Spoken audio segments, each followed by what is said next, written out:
Tonight we okayed the purchase of a number of vehicles for fleet services and different departments. That's very important. What's important to know is we budgeted for this and we are staying within the budget.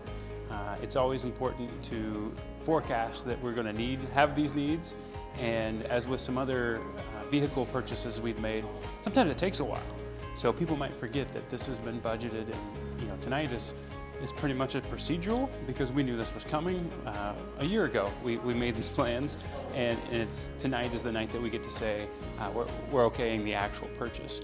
Very important for us to have good vehicles for people to drive around in and do their jobs, and the services that the city provides, we need to make sure that the folks doing those can do so in a safe and reliable vehicle.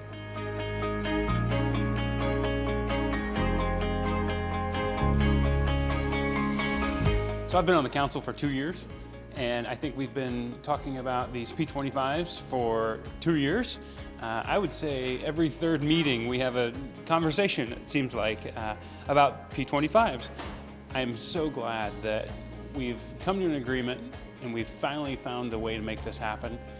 This is such a boring thing to be so monumental, but the way we've been able to tonight finalize, for the most part, the opportunity to improve communication for safety in many capacities for not just Grand Island and Hall County, but also Central Nebraska and the state of Nebraska.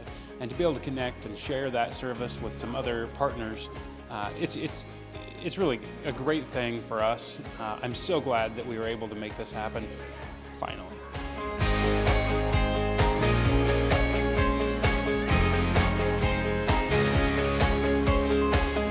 Again, I've been on council for 2 years. The conversation about the CAAP, way longer than that. Matter of fact, I haven't had very many conversations about it. It is so long before my time that this has been building to this. When Pete Buttigieg came to town and announced the big investment in that area, I think that's the revitalization of the excitement that, oh yeah, we have this great area that is just prime for development of a different type of land use, and it's there for us. And getting this grant going, the opportunity to move out there. Later in the agenda tonight, we approved the whole project, more or less, of the grant, the funding, and knowing that Hornady is behind some of this expansion, they don't do things lightly. They do things the right way, and to partner with them and to know that they're going to back us up on it, yeah, it's exciting. It's exciting to use that land for folks that don't make it out there very often.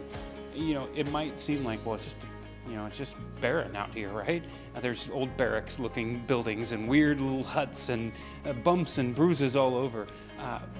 But when you look at it from an industrial opportunity, that is prime land. And with the rail service that it's connected to there, and knowing that investment is coming, I know that EDC has been licking their chops to get some of this stuff done. So if we can support that, this is a great thing for the long-term forecast for Grand Island.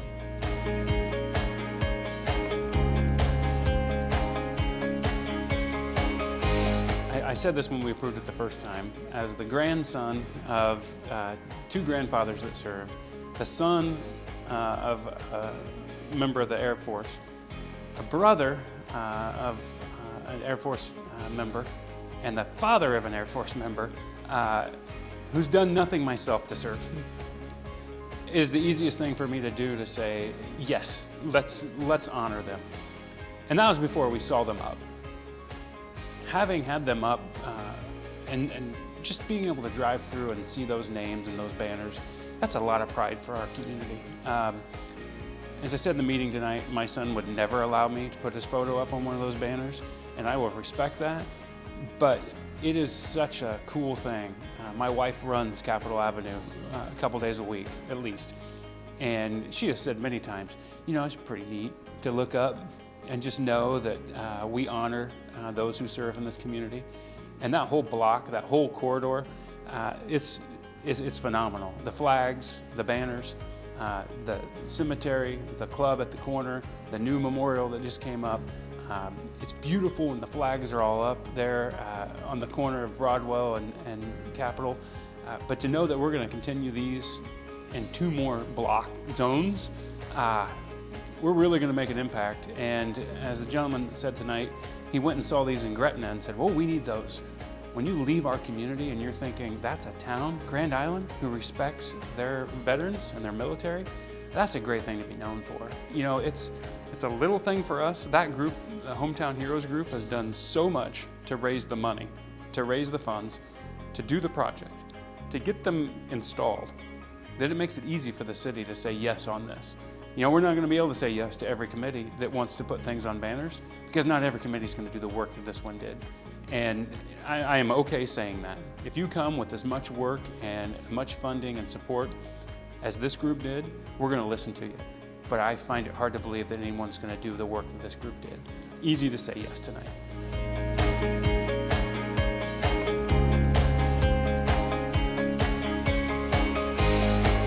One of the roles of City Council is to, monitor the budget.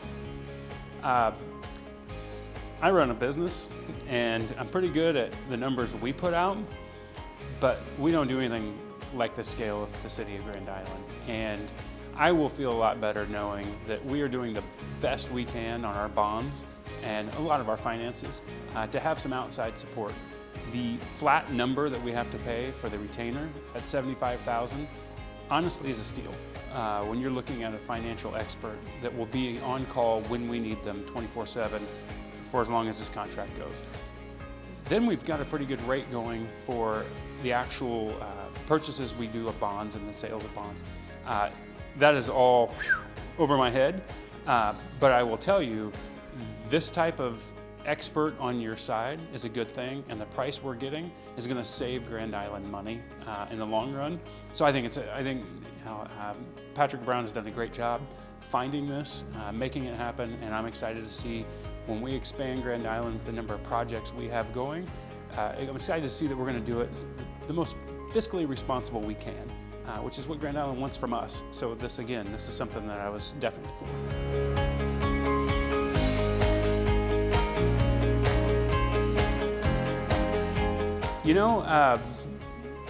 It's a really cool project. I like these projects that are, honoring the past by not just bulldozing something and putting something shiny and new up. I think those projects are needed in many cases. But what they're doing here, I think they said usually these projects go longer than you think. I know they're probably running into a lot of issues.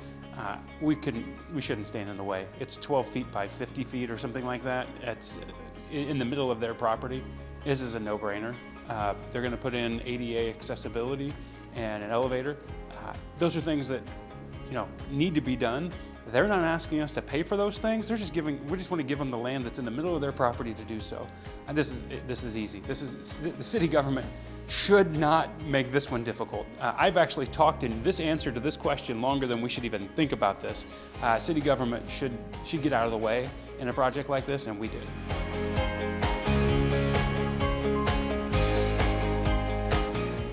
We talked at the end of the meeting about the county courthouse and their project, and frankly, that's not our project.